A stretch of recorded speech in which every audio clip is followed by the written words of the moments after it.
নিশ্চয়ই দেখেছেন ট্যাঙ্কের উপর থেকে ফেলা মানুষটিকে, যে হয়তো তখনও বেঁচে ছিল। মানুষটির নাম শেখ আসহাবুল ইয়ামিন। ছাত্র ভাইটার লাশটা বারবার চোখের সামনে ভাসছে। ভাইটা রোজা অবস্থায় ছিল। আপন সাথীরা তার ব্যাপারে কল্যাণের সাক্ষ্য দিচ্ছে। আল্লাহ তাকে মাফ করুন, জান্নাতবাসী করুন, আমিন।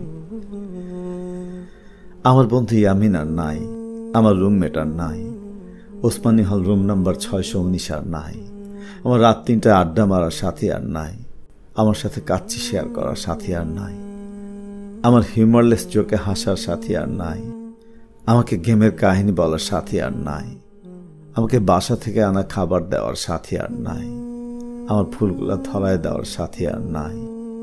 আমি ইয়ামিনের আম্মুকে কি বলবো? ইয়ামিনের সাথে আমার সকালে কথা হয়েছে, পরে ওর বোন আমাকে বলে ও বাসায় নাই। ইয়ামিনের আম্মুকে কি বলবো আমি? ওর আব্বুকে বাইরে পড়তে পাঠাইতে চাইছিল। ওর আব্বুর ব্যবসা ওর দেখার কথা ছিল। তোমরা ইয়ামিনের কি জানো? ওর সব কথা আমাকে বলতো। আমি আমার পুরা 22 বছরের জীবনে ওর সাথে সবচেয়ে বেশি কথা শেয়ার করছি।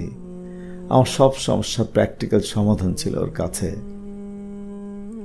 ইয়ামিন বুয়েটে চান্স পাইছিল, মেডিকেলও পাইছিল। ও 5 ওয়াক্ত নামাজ পড়তো। আমি না পড়লে টেনে নিয়ে যাইতো। ও সুন্নত পালনের জন্য রোজা রাখতো ছাত্র অবস্থাতেই। ইয়ামিন সেদিন বৃহস্পতিবার রোজা ছিল। রোজা অবস্থাতেই সে জোহরের নামাজ মসজিদে পড়ে ছাত্রদের মাথাতে যে নিজে গুলি খেয়ে শহীদ হয়। ওর আব্বুর পুরো ফ্যামিলি নিয়ে মালয়েশিয়াতে শিফট করার কথা ছিল, কিন্তু তারা যায়নি ইয়ামিনের দেশপ্রেমের জন্য। ওকে ফিউচারের কথা জিজ্ঞেস করলে বলতো ও খুব সিম্পল লাইফ চায় আজীবন। শুনে অনেক রাগ উঠতো আমার। অনেক পোটেনশিয়াল ছিল ওর মধ্যে। আমাকে সবসময় বলতো মানুষকে আমার ক্রিয়েটিভিটি দেখানো উচিত।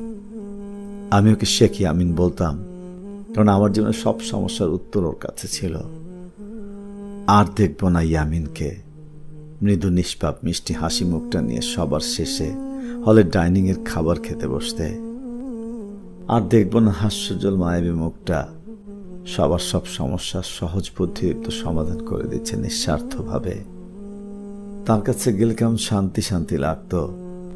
নিজে সবচেয়ে বিনয়ী হয়ে যেমন সবার সমস্যার সমাধান দিত, তেমন ভাবে ছাত্রদেরও।